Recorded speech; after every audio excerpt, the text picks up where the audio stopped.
গোলাম মামুন এই সিরিজে আমাকে দর্শকরা একজন ডিটেকটিভ ব্রাঞ্চের অ্যাসিস্ট্যান্ট কমিশনার হিসেবে পাবেন। তার পেশা হলো ডিটেকটিভ, সরকারি এই গোয়েন্দা চরিত্র। হ্যাঁ, আমি যে কোনো শুটিংয়ে আমি খুব এনজয় করি। তো এটা একটা গল্পটা একটু অনেক মিস্ট্রি আছে, অ্যাডভেঞ্চার আছে, থ্রিলার আছে। সেই দিক থেকে আমার জন্য একটা আমি যেসব কাজ করে থাকি তার মধ্যে একটা ভিন্ন ধরনের একটা অভিজ্ঞতা ছিল। আর শিহাব ভাইয়ের সাথে কাজ করা সবসময় খুব এনজয় করি আমি। বাই এনি চান্স বাস্তব জীবনে আপনি যদি অভিনেতা না হয়ে ডিটেকটিভ হতেন, তবে কোন তারকাদের আর কি রিসার্চ করতেন বা কাদের উপর নজর রাখতেন? আমার এই ডিটেকটিভ হওয়ার বা ডিফেন্সে যাওয়ার এই ধরনের বিষয় আমার খুব একটা ফ্যাসিনেশন নাই, আমি হয়তো হতাম না। শুটিংয়ের সময় এমন কোনো ঘটনা আছে যেটা একটু টাফ ছিল বা একটু শুটিংটা করতে কষ্ট হচ্ছিল এরকম?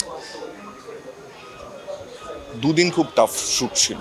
একদিন হলো যে খুবই অতিরিক্ত টেম্পারেচার, যেদিন হাইয়েস্ট টেম্পারেচার ছিল ঢাকাতে ওদিন। এরপরে আমি অসুস্থ হয়ে যাই, আমি না অনেকেই অসুস্থ হয়ে যায়। আরেকটা দিন ছিল রোজার মধ্যে, আমাদের একটা চেজিং সিন ছিল। ওদিন অনেক শট দিতে হয়েছিল, দৌড়াতে হয়েছিল। সে একটা দৌড় ছিল 200 মিটার, 300 মিটার, 400 মিটার, এরকম বেশ বারবার শট দিতে গিয়ে অলমোস্ট আমি সেন্সলেস হয়ে গেছিলাম। সবাই তো মনে করে যে আর্টিস্টরা মনে হয় সবসময় এসির নিচে থাকে, কিন্তু বাস্তব চিত্র শুটিং হাউসগুলোতে কিন্তু ওরকম করে এসি থাকে না বা চিত্রটা একটু ভিন্ন হয়।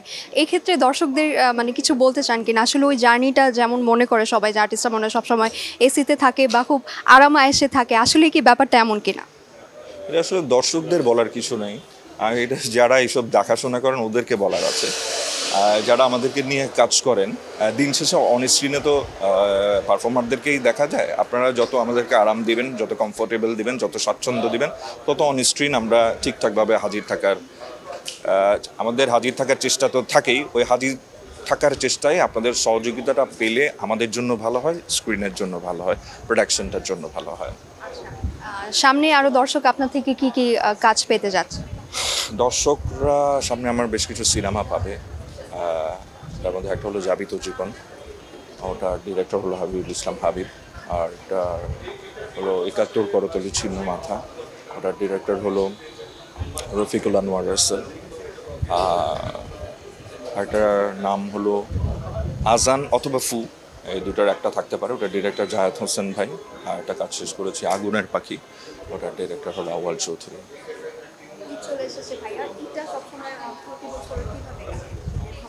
ঈদের সময় আমি চট্টগ্রামেই থাকি, আমার মা, আমার বোন সবাইকে নিয়ে ঈদ করি।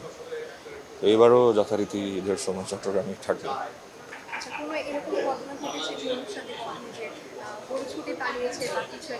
হ্যাঁ, এইটা তো একটা ওই কোরবানি ঈদের মজা এইটাই। তো এরকম একবার না, বেশ কয়েকবার হয়েছে। এটা আমার একার পক্ষে সম্ভব ছিল না, আরও লোকজন, বন্ধু বান্ধব, আশেপাশের লোকজন। ওই সময় অটো না, অনেক লোক হেল্প করতে চলে আসে, ওইভাবেই আসলে গরুকে সংগ্রহ করতে হয়েছে।